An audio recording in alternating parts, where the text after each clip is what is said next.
जय हिंद साथियों, मैं जीएस राजपूत एक बार फिर से लेके आया हूँ मध्यकालीन भारत की आगे की सीरीज, जिसमें हम लोग मध्यकालीन भारत को शुरू से पढ़ रहे थे। अरबों के आक्रमण को देखा था, तुर्की आक्रमण को देखा था और आगे हम लोग बढ़ते हैं दिल्ली सल्तनत पे। दिल्ली सल्तनत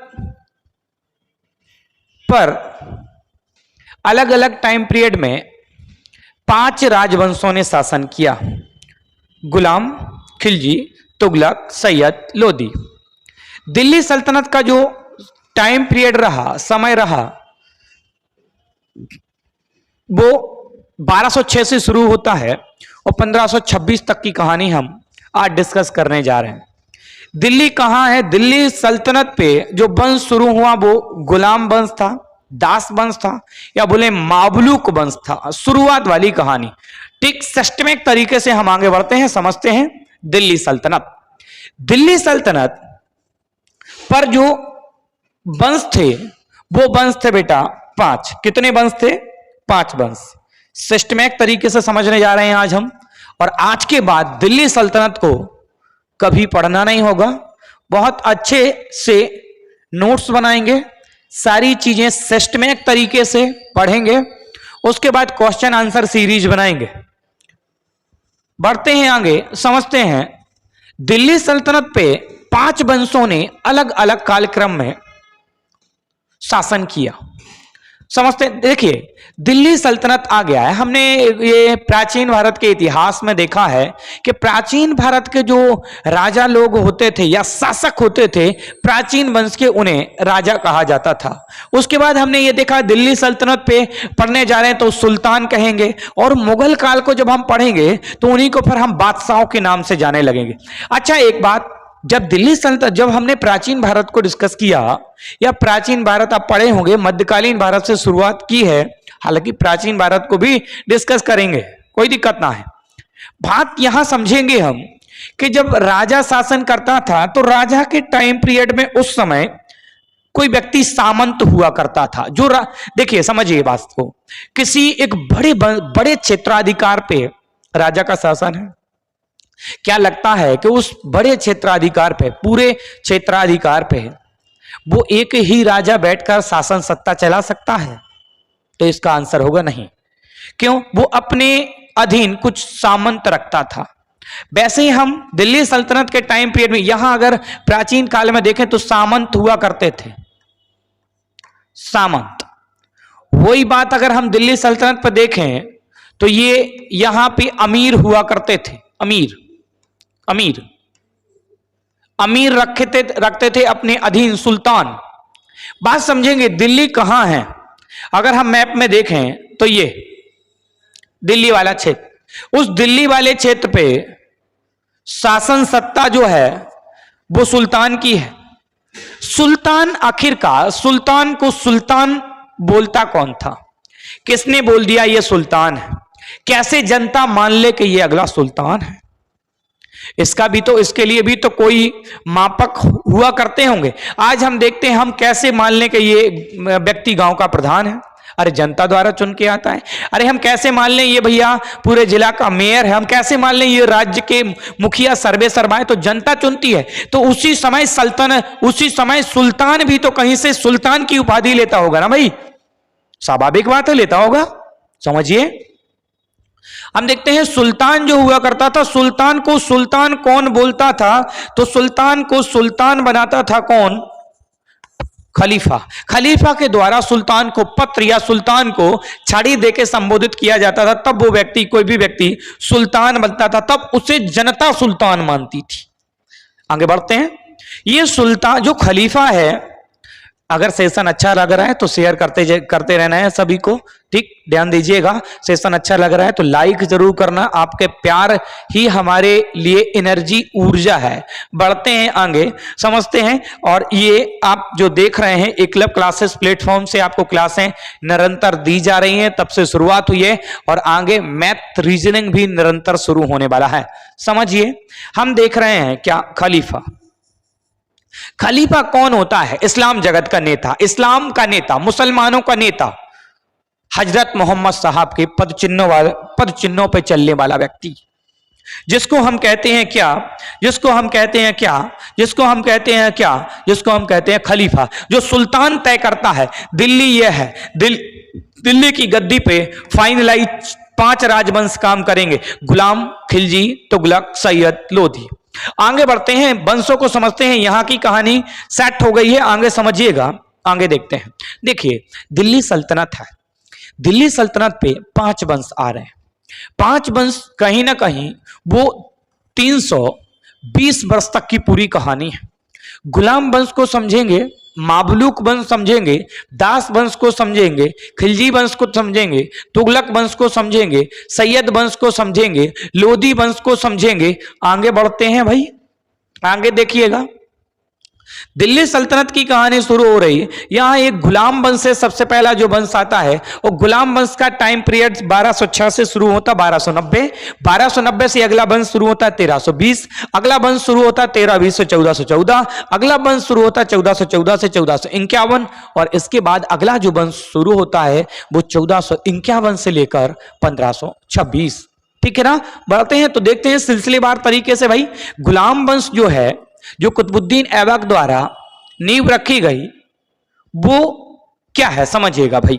देखिए ये गुलाम वंश है, गुलाम वंश का टाइम पीरियड हुआ है शुरू 1206 से और चलेगा 1290 तक। इतनी बात समझ में आ गई। आगे बढ़ते हैं प्यारे। और ये अगला वंश जो खिलजी वंश है वो 1290 से शुरू होगा और कहानी सेट होगी 1320 तक की। अगला वंश तुगलक वंश समझते हैं भाई। तुगलक वंश 1320 से शुरू होगा और चलेगा 1414 तक। आगे देखते हैं सैयद वंश जो शुरू होगा वो 1414 से शुरू होगा और 1451 तक की कहानी सेट होगी। आगे देखते हैं लोधी वंश भाई। लोधी वंश जो शुरू होगा वो 1451 से शुरू होगा और 1520 तक की पूरी कहानी, 1526 तक की पूरी कहानी रहेगी। अच्छा, दिल्ली सल्तनत पे 5 वंशों ने तो शासन किया, ठीक है भाई, हम भी समझ लिए हैं। तो सबसे अधिक समय तक सत्ता शासन किसके हाथ में रहा दिल्ली सल्तनत पे? बहुत सारे क्वेश्चन बनेंगे, हम भी आपको सेट कराएंगे। यहां से भी क्वेश्चन बनेगा, यहां से भी क्वेश्चन बनेगा, यहां से भी क्वेश्चन बनेगा, और आप भी क्वेश्चन बनाएंगे, देखेंगे, पूरी थ्योरी देखने के बाद क्वेश्चन बनाएंगे आप भी। ठीक, समझिए भाई। आगे बढ़ते हैं तो हमें ऐसा लग रहा है कि गुलाम वंश 84 वर्ष तक शासन किया। अगला खिलजी वंश जो लग रहा है 1290 से कहानी शुरू हो रही है, 1320 तक जा रही है, कहीं ना कहीं लग रहा है ये 30 वर्ष तक पूरा शासन किया। आगे बढ़िएगा। आगे तुगलक वंश हमें लग रहा है कि ये 94 वर्ष तक शासन सत्ता पर रहा। अगला वंश सैयद वंश आप देखेंगे तो 37 वर्ष तक रहा। आगे देखेंगे लोधी वंश तो कहीं ना कहीं 75 वर्ष तक की कहानी, 75 वर्ष तक की कहानी रही। अब हमें बात समझ में आ रही है यहां से कि सबसे अधिक टाइम पीरियड तक कौन रहा, सबसे अधिक टाइम पीरियड तक कौन रहा। तो सबसे अधिक टाइम पीरियड तक कहीं ना कहीं हमें देखने को दिख रहा है कि तुगलक वंश ने सबसे अधिक समय तक कार्य किया। पूछेंगे भाई कि ये बताइएगा दिल्ली सल्तनत पे सबसे अधिक टाइम तक कौन सा वंश शासन किया है, तो यहां आंसर हो जाता है तुगलक वंश। और दूसरा क्वेश्चन यहां से बनेगा कि ये बताइए कि सबसे कम समय तक दिल्ली पर शासन किसने किया, तो आंसर इज राइट हो जाता है तुगलक वंश, खिलजी वंश। सबसे अधिक तक तुगलक वंश, सबसे कम खिलजी वंश। तो 5 वंशों की यह कहानी शुरू होती है। अब कहीं ना कहीं हम समझते हैं आगे गुलाम वंश को। फिर सिलसिलेवार तरीके से गुलाम के बाद खिलजी, खिलजी के बाद तुगलक, तुगलक के बाद सैयद और सैयद के बाद लोधी को बारी बारी से समझेंगे। आगे बढ़ते हैं हम लोग और समझने का प्रयास करते हैं। आगे आ जाता है गुलाम वंश। देखिए गुलाम की अगर हम बात करते हैं तो गुलाम वंश क्या है, गुलाम वंश क्या है, मामलूक वंश क्या है, दास वंश क्या है, इस बात को कहीं ना कहीं हम समझने का प्रयास करेंगे। देखिए गुलाम वंश, गुलाम वंश का जो फाउंडर होता है वो होता है कुतुबुद्दीन ऐबक। कुतुबुद्दीन ऐबक और इसके 2-3 साथ के लोग और ये गौरी के गुलाम हुआ करते हैं। गौरी जब भारत पर आक्रमण करता है और भारत से जब बाहर जाता है अंतिम अवस्था, तो गौरी अपने विजय क्षेत्र अपने गुलामों को देते हुए बाहर गौर चला जाता है। जिसमें जो कुतुबुद्दीन ऐबक है इसको दिल्ली सल्तनत मिलता है, किसी को सिंध प्रांत मिलता है, तो किसी को गौरी के जन्म स्थान या गौरी के जहां शासन सत्ता थी वहां गौर का शासन किसी को मिल जाता है। आगे समझने का प्रयास करेंगे भाई। देखिए, जिसे दिल्ली सल्तनत मिल गया, एक बड़े राज्य क्षेत्राधिकार पे बैठ गया। जिन्हें छोटे छोटे राजवंश मिले वो और हैं सब साथ वाले गुलाम भाई, तो कहीं ना कहीं दूसरा जो राजा होगा जो कहीं छोटे राजशाही सत्ता शासन सत्ता पे बैठेगा, तो कहीं ना कहीं उसे जेलस पैदा होगी उस व्यक्ति से जो उसी के साथ वाला है वो एक बड़े क्षेत्राधिकार का शासक बना है। यहां से बात निकल के क्या आ रही है, सारांश समझने का प्रयास करेंगे। हम गुलाम वंश देखना चाहेंगे, गुलाम वंश, दास वंश देखना चाहेंगे, और दास वंश को ही माबलूक वंश बोलते हैं। अच्छा, माबलूक क्यों बोलते हैं भाई? दास तो हमें समझ में आ रहा, गुलाम भी हमें समझ में आ रहा, माबलूक कुछ सर बात समझ में आ नहीं रही है। माबलूक क्या है? माबलूक उसको कहते हैं, देखो पहले गुलाम खरीदे जाते थे, माबलूक हम उसको कहते हैं जो कहीं ना कहीं इस इरादे से खरीदा गया हुआ व्यक्ति हो जिससे सैन्य संगठन करवाना हो। ऐसा व्यक्ति, इस इरादे से खरीदा हुआ व्यक्ति जिससे सैन्य संगठन करवाना है आगे चल के, उसे हम माबलूक बोलते हैं। इतनी बात समझ में आ गई होगी। उसे हम क्या बोलते हैं बेटा? उसे हम माबलूक बोलते हैं। ठीक है, आगे बढ़ते हैं भाई। देखिए, ये गुलाम वंश है, दास वंश है, माबलूक वंश है।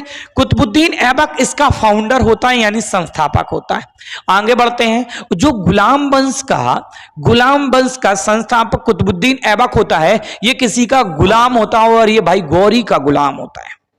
इसके साथ कुछ और लोग भी गौरी के गुलाम होते हैं, जैसे इनका यलदोज, कुबाचा, ये लोग भी गौरी के गुलाम होते हैं। कुतुबुद्दीन ऐबक को दिल्ली की शासन सत्ता देकर गौरी अपने गौर चला जाता है।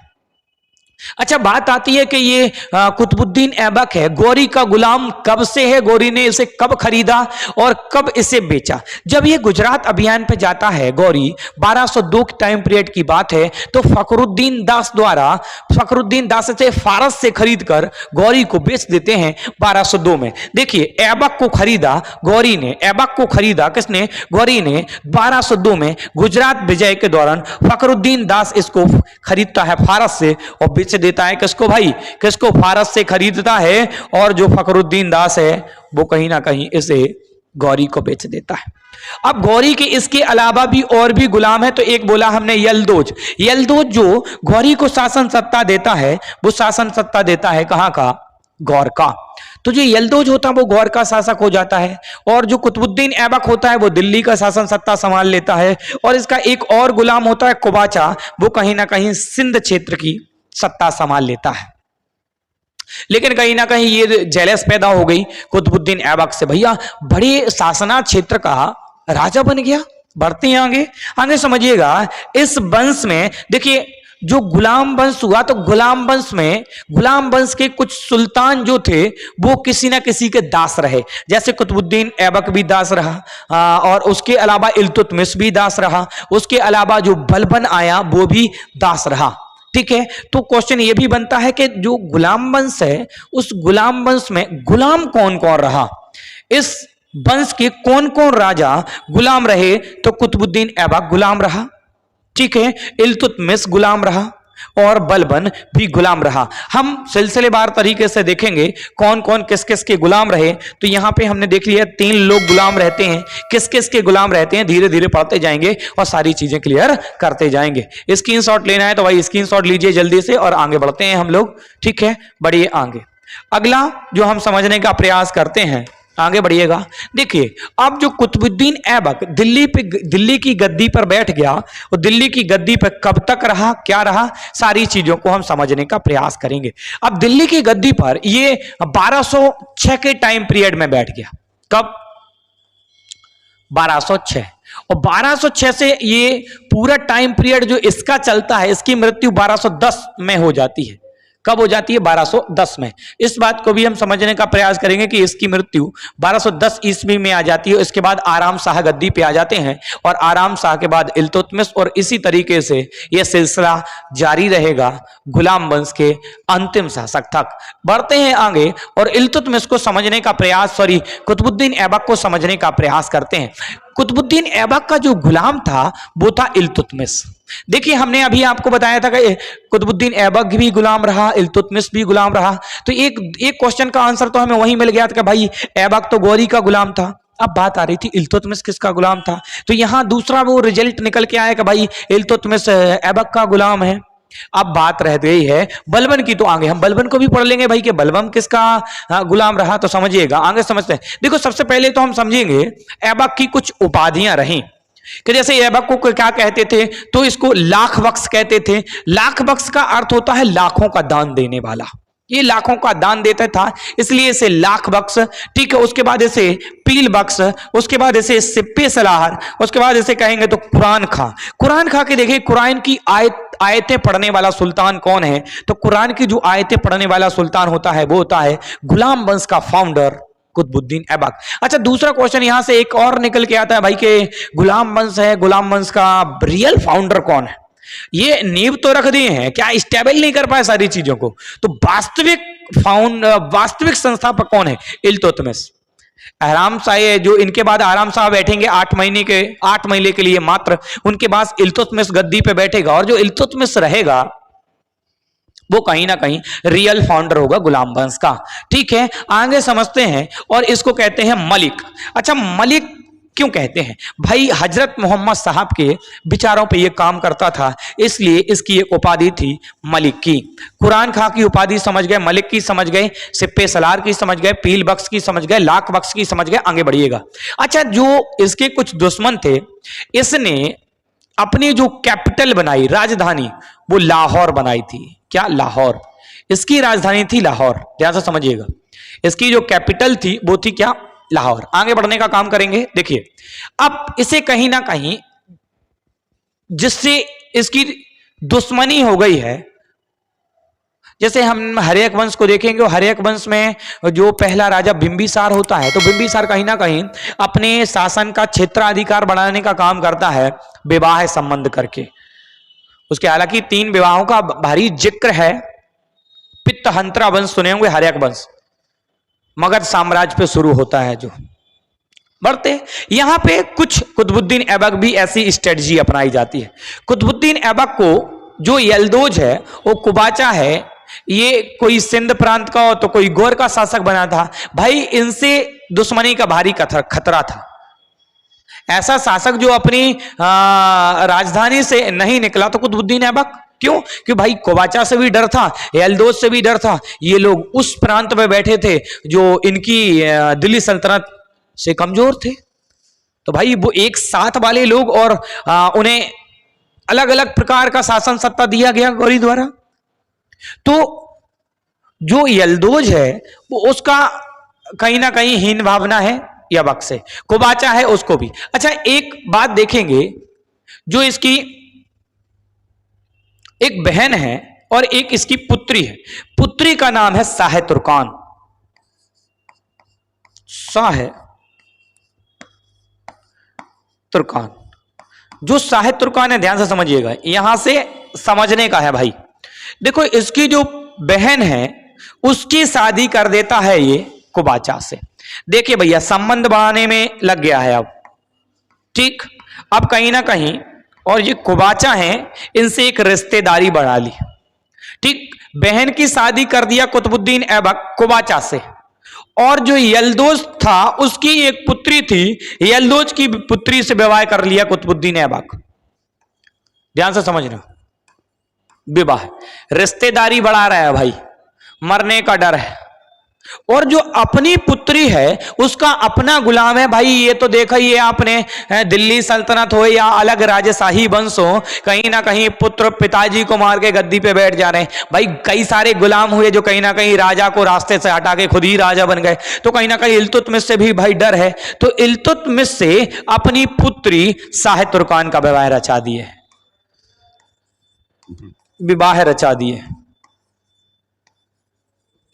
विवाह रचा दिए हैं। तो ये कुछ कहानी एक रिश्तेदारी सेट करने की हुई इनकी।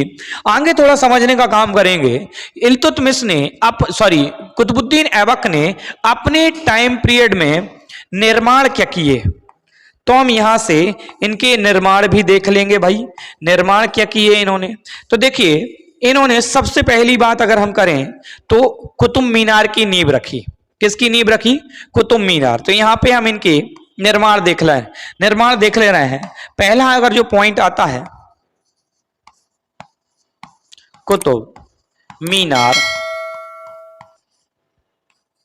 की नींव, कुतुब मीनार की नींव। अच्छा, हम बात करते हैं, जब इन्होंने कुतुब मीनार की नींव रखी तो क्या किसी ने कुतुब मीनार का कारपूर्ण भी कराया होगा? बिल्कुल कराया होगा, स्वाभाविक है भाई। कुतुब मीनार का कारपूर्ण यानी पूर्ण इसको करवाया इल्तुतमिश ने। ध्यान से समझ लें, हालांकि इल्तुतमिश हम इनको पढ़ाने वाले हैं। फिर इसकी जो 5वीं मंजिल बनवाई वो फिरोज शाह तुगलक ने। अलग अलग टाइम पीरियड में इसकी मरम्मत कराता रहा सिकंदर लोदी। तो यहां से कई प्रकार के क्वेश्चन निकल के आते हैं जिनको हमें एग्जाम पॉइंट व्यू से पढ़ना पड़ेगा भाई। तो अगर कुतुब मीनार का कार पूर्ण कराया तो इल्तुतमिश, 5वीं मंजिल बनाई फिरोज शाह तुगलक, और हम जैसा आज देख रहे हैं मरम्मत कराई है सिकंदर लोदी ने। ध्यान से समझिएगा, आगे बढ़ते हैं भाई, आगे देखिए। अच्छा, इसके द्वारा कुतुब मीनार की नींव रखी गई। क्या और भी कुछ काम किया गया? बिल्कुल किया गया। क्या किया गया? और भी कुछ काम। 2.5 दिन का झोपड़ा, 2.5 दिन का झोपड़ा, दिन का 2.5 दिन का झोपड़ा इनके द्वारा बनाया गया। 2.5 दिन का झोपड़ा इनके द्वारा, 2.5 दिन का 2.5 दिन का झोपड़ा। ठीक, अब उसके बाद एक इन्होंने मस्जिद भी बनवाई,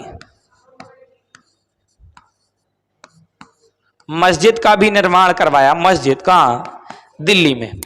तो इनके द्वारा कुछ ये निर्माण हैं जो कि कुतुबुद्दीन ऐबक ने करवाए। अच्छा, ऐबक की मृत्यु कैसे हुई? अब बात आते हैं इनकी मृत्यु पे। तो ऐबक जो है चौगान पोलो खेल का बड़ा शौकीन था, जो कि भारत में अगर उद्भव होता है इसका तो मणिपुर राज्य से। पोलो का ये बड़ा शौकीन था। पोलो खेलते समय, थोड़ा सा और देखते हैं, यहां पे छोटा कर ले रहे हैं। अच्छा, किसी को स्क्रीनशॉट ले चाहिए हो तो फट स्पीड से स्क्रीनशॉट कर लेंगे, जल्दी स्क्रीनशॉट कर लेंगे। किसी को स्क्रीनशॉट चाहिए तो स्क्रीनशॉट अगर किसी को चाहिए है तो तुरंत से ले लेंगे। ठीक, आगे देखते हैं, हो गया होगा। देखिए, अगर हम इसकी बात करते हैं कि इसकी मृत्यु कैसे होती है, तो मृत्यु इसकी होती है, मृत्यु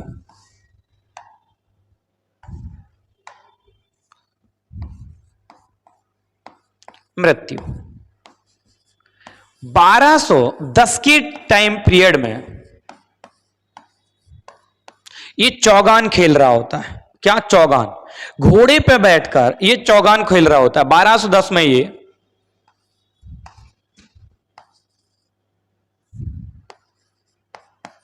घोड़े पर बैठकर चौगान खेल रहा होता है। चौगान खेल रहा होता है और घोड़े से हर गिर जाता है। ये घोड़े से ये गिर जाता है और चौगान खेलते समय इसकी मृत्यु हो जाती है। अगर हमसे कुतुबुद्दीन ऐबक की मृत्यु पूछता है भाई, तो 1210 वाले टाइम पीरियड में चौगान खेलते हुए घोड़े से गिरकर इनकी मृत्यु हो गई। तो ये रहा है कुछ गुलाम वंश की शुरुआत हो गई है, दिल्ली सल्तनत की शुरुआत हो गई है। आगे हम आराम शाह और धीरे धीरे इल्तुतमिश, रजिया सुल्ताना, नसरुद्दीन शाह बलबन और दिल्ली सल्तनत पर गुलाम वंश को धीरे से डिस्कस करेंगे। ये आज तक की क्लास यही रहती है। कुतुबुद्दीन ऐबक को हम समाप्त किए हैं। आगे अगली क्लास में हम लोग मिलते हैं और धीरे धीरे गुलाम वंश को खत्म करेंगे, उसके बाद खिलजी वंश को खत्म करेंगे। अगर आपको अच्छा सेशन लगता है तो लाइक जरूर करिएगा, कमेंट जरूर दीजिएगा अपना, क्या किस दिशा में काम कर रहे हैं, सही दिशा में काम कर रहे हैं। अगर आपका कमेंट सकारात्मक होता है तो सीरीज को आगे कंटिन्यू रखेंगे। आज के लिए इतना ही।